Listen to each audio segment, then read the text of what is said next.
Good morning বন্ধুরা, সকাল সকাল চলে এসেছি ঠাকুর ঘরে। সকালবেলা ঠাকুরকে পুজোটা দিয়ে নেব, তারপর সমস্ত কাজ শুরু করব। আর সকাল সকাল জানেন তো বন্ধুরা, ঠাকুরকে একটু জল মিষ্টি দিয়ে নিলে মনটাও কিন্তু ভালো লাগে। তাই সকাল সকাল ঠাকুরকে একটু জল মিষ্টি দিয়ে নেব। তো প্রথমেই দেখতে পাচ্ছেন আমি কিন্তু বাসি ফুলগুলো সব তুলে নেব।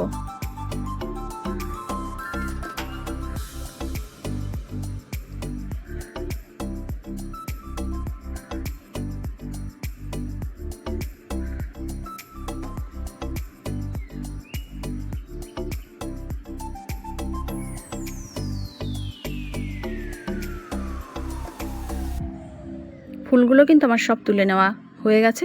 এরপর আমি শঙ্খের জলটাও পাল্টে নিলাম। আর এবার বাসনগুলো আমি মেজে নেব।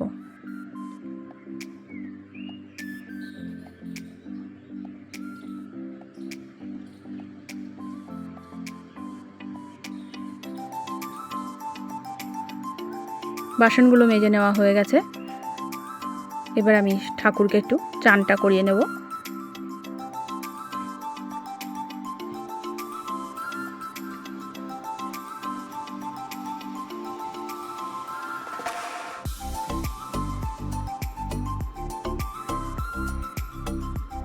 শিব ঠাকুরকে চান করানো হয়ে গেল।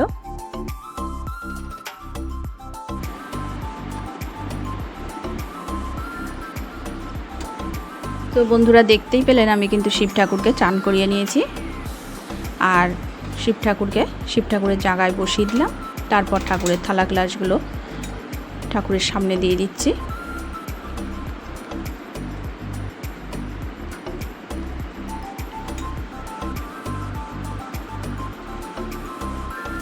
আর দেখুন বন্ধুরা, এই যে আমার গাছের ফুল, আজ কিন্তু আমার গাছে অনেক ফুল ফুটেছে। জবা ফুল, সাদা ফুল, সমস্ত ফুল কিন্তু আমি একসঙ্গে করে নিয়েছি।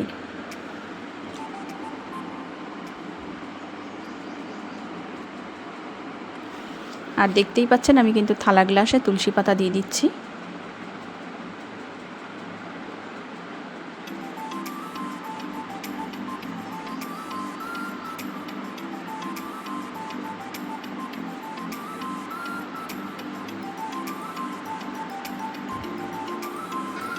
গ্লাসে জলও দিয়ে দিচ্ছি।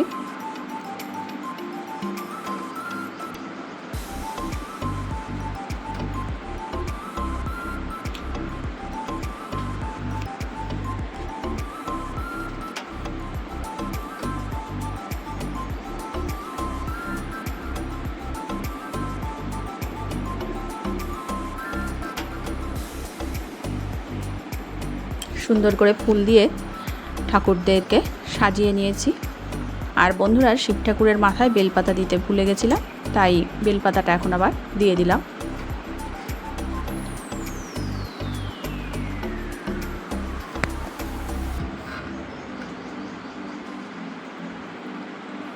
এরপর প্রদীপটা জ্বালিয়ে নেব।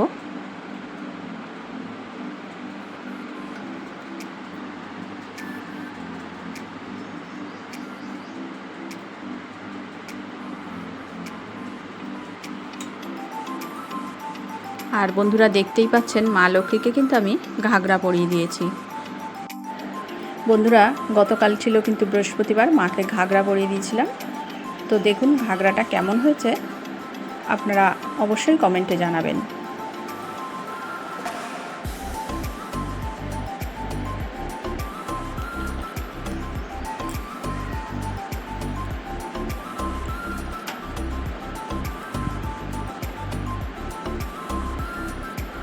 ঘাগরাটা পরিয়ে কিন্তু মাকে কিন্তু খুব সুন্দর লাগছে, তাই না বন্ধুরা? দেখুন মুখটা একবার, লক্ষ্মী ঠাকুরের মুখটা। আপনাদের কেমন লাগলো আমাকে অবশ্যই জানাবেন। চলুন এরপর আমি একটু আরতিটা করে নিই। পুজো দেওয়াটাও আমার হয়ে গেল প্রায়।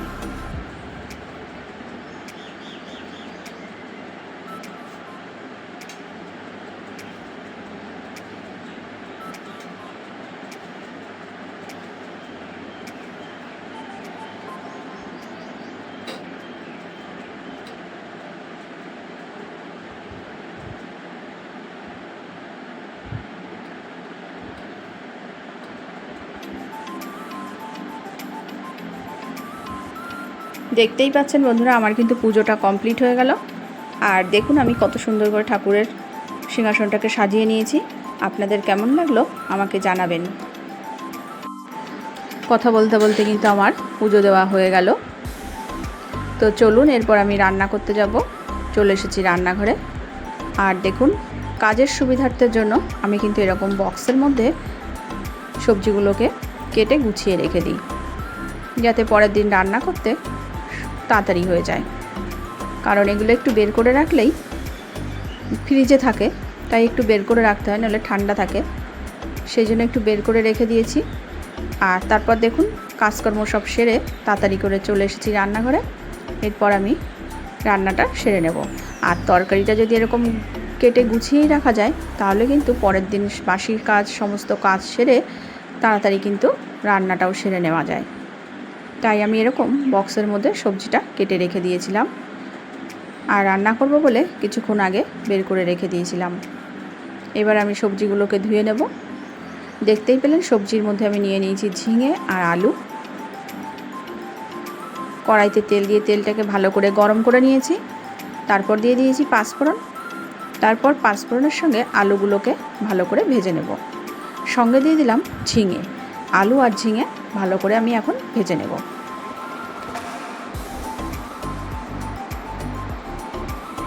ঝিঙে দিয়ে আজ একটা দারুণ স্বাদের রেসিপি আপনাদের সঙ্গে শেয়ার করব। আপনারা দেখতে থাকুন, আমার সাথে থাকুন। আপনাদেরও ভালো লাগবে। নিরামিষ একটা রেসিপি, আপনারা চাইলে বাড়িতে অবশ্যই ট্রাই করে দেখতে পারেন। আর যারা নিরামিষ খান তাদের জন্য রেসিপিটা সত্যি খুব ভালো রেসিপি। কারণ প্রায় দিনই আমরা কিন্তু ঝিঙে পোস্ত খেয়ে থাকি। তো আমার এই রেসিপিটা আপনারা যদি একটু ফলো করেন, তাহলে বাড়িতে রান্না করলে, যারা নিরামিষ খেয়ে থাকেন, বাড়িতে এইভাবে রান্না করলে খেতে কিন্তু খুব ভালোই লাগে। ঝিঙের তরকারিটা রান্না করার জন্য আমি কিন্তু প্রথমে এখানে নিয়ে নিয়েছি মুগ ডাল। এক বাটি মুগ ডাল নিয়ে নিয়েছি। ডালটাকে এখন শুকনো কড়াইতে একটু ভেজে নেব।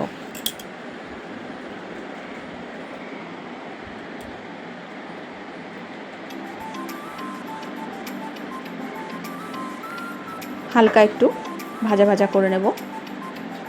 হয়ে গেছে দেখুন। এবার আমি নামিয়ে নেব। ঝিঙে দিয়ে মুগ ডাল রান্না করব। তো আমি কিন্তু ঝিঙে আর আলু ভেজে নিয়েছিলাম।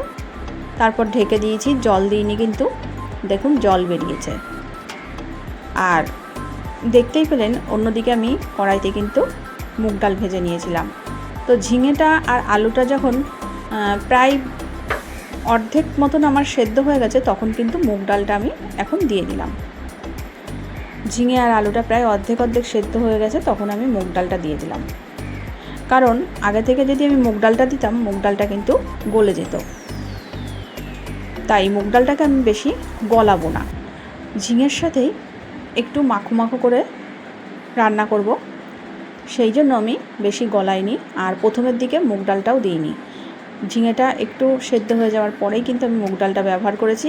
তো আপনারা দেখতেই পেয়েছেন। আপনারাও বাড়িতে এভাবেই রান্না করবেন, কারণ মুগ ডালটা বেশি গলে গেলে খেতে ভালো লাগবে না। সেই জন্য কিন্তু আমি মুগ ডাল বেশি গলাবো না বলেই একটু পরে পরে দিয়েছিলাম। এবার আমি দিয়ে দিলাম কুচিয়ে নেওয়া পাকা টমেটো। টমেটোটাকে কিন্তু আমি ভালো করে কুচিয়ে নিয়েছি। আর দিয়ে দিয়েছি কাঁচা লঙ্কা।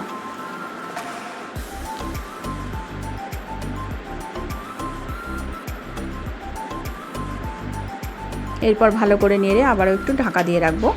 আর সামান্য পরিমাণে একটু জল দিয়ে দিয়েছি সবজিটা সেদ্ধ হওয়ার জন্য। দেখুন বন্ধুরা, কত সুন্দর একটা কালার চলে আসছে।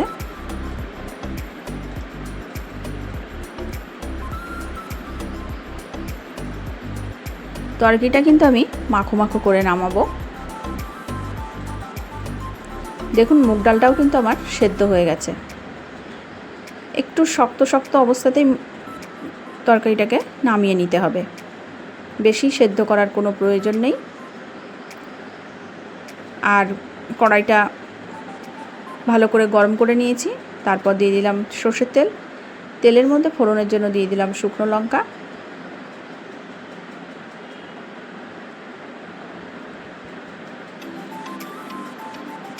দিয়ে দিলাম কুচিয়ে নেওয়া আদা, শুকনো লঙ্কার গুঁড়ো আর পরিমাণ মতো জল। দিয়ে দিচ্ছি হিং। এবার মশলাটাকে আমি ভালো করে কষিয়ে নেব। যেহেতু নিরামিষ রান্না, তাই আপনারাও কিন্তু হিং ব্যবহার করবেন, তাহলে কিন্তু একটা সুন্দর গন্ধ বেরোতে শুরু করবে। আর হিংটা কিন্তু আমি প্রথমেই দিয়ে দিতে পারতাম, কিন্তু প্রথমে দিলে এই হিংয়ের যে একটা সেন্ট, সেই সেন্টটা কিন্তু থাকবে না। সেই কারণের জন্য কিন্তু আমি প্রথমে হিংটা ব্যবহার করিনি।